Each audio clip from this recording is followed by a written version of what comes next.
What is going on, everybody? Welcome back to Phones and Drones. So, if you follow the channel, you guys would know we actually just did our first look and unboxing on this baby right here, that Pixel 9 Pro XL in that rose quartz. And a lot of you guys, as the nature goes, is always curious how it looks and how Google's latest flagship stacks up to Apple's, and obviously that would put it in perspective with the iPhone 15 Pro Max. So Maxes against XLs. I want to go ahead and show you guys a side-by-side comparison on both of these.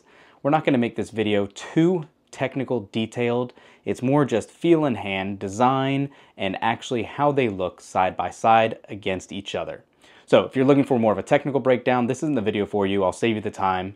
But let's do a quick comparison and show you guys some of the specs and mainly what they look like next to each other. Let's jump right into it.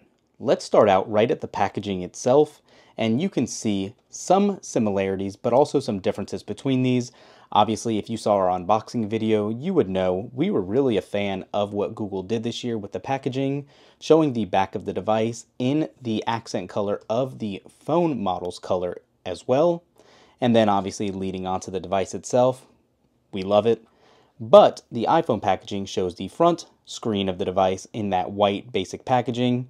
Still looks good with a wallpaper shown as well, and obviously right off the bat, when you have both of these devices side by side, you can definitely see some influence and commonalities between them with the frosted glass on the back and the shiny rails on the side.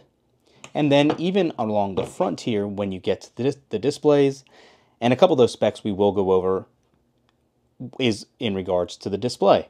So the iPhone 15 Pro Max does have a 6.7-inch screen, and the Pixel 9 Pro XL has a 6.8-inch screen.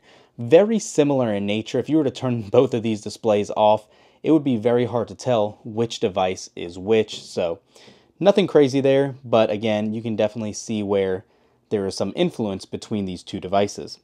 Obviously, Apple has its own in-house chip, the A17 Pro, which is based on a 3nm technology, and the Pixel 9 Pro XL has that new Tensor G4 chip.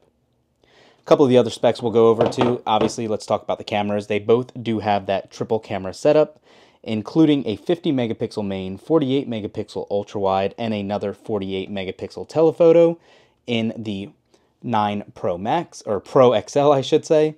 And the iPhone actually has, again, same triple camera setup, but only with a 48, 12, and 12 megapixel camera configuration.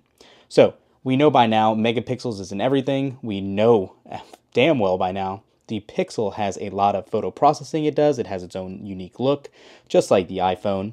You are getting more RAM in the Pixel 9 Pro XL. I believe it has 16 gigs, whereas the iPhone only has 8.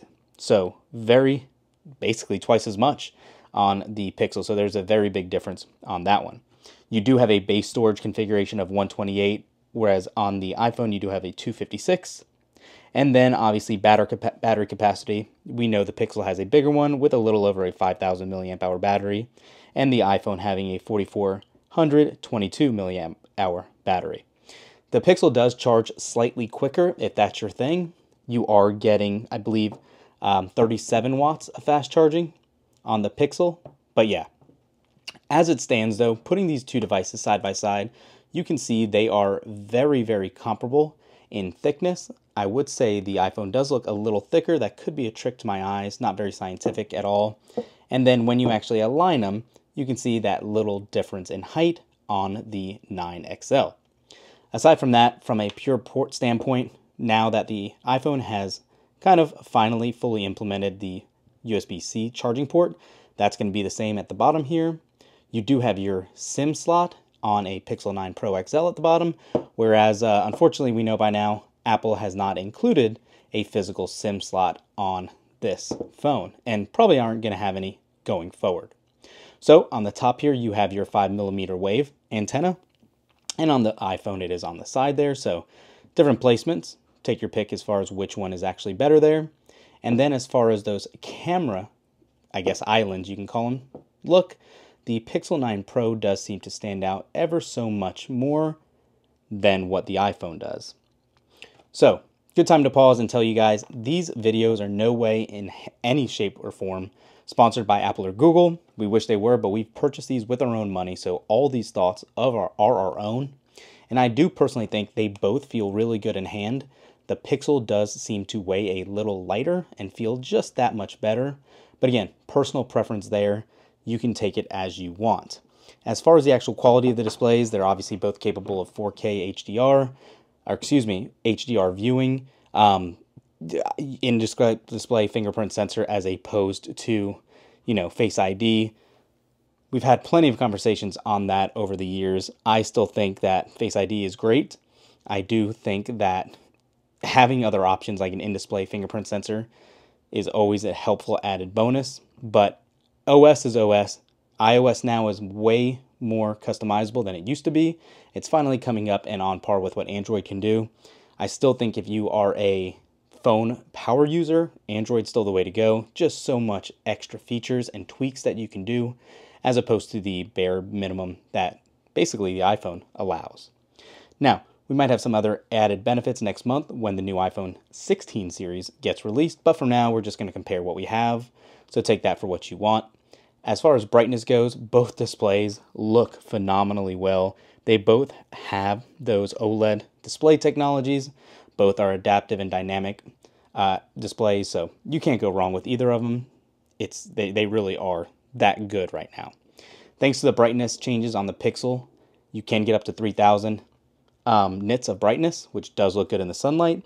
iPhone is right there as well. So again, really going to be a personal preference as far as what you're getting here. If as well you were looking for some other added features, you do have that added action button now, which is right above the volume rockers, and allegedly right below the power button, where that antenna is for 5G, that might get moved in the iPhone 16 series, and you might actually get another capture button for using the phone as a camera. So, aside from that, nothing else physically different on the outside of the displays or outside of the housing of the hardware. It's really going to be a personal preference, like we said. I'm very curious to know, between these two devices, between Android and iOS now, which one do you really prefer? Do you see one being more beneficial than the other? Is this enough? What Google did here with the hardware for the Pixel 9, is it enough to convert you over? Let us know. I'm very curious to see how many of you guys really do like this phone. I'll throw a link up down below for some of the other cases we discussed recently on the channel for some of the other options as well. But for now, that's all for this one. We'll catch you guys in the next. Peace.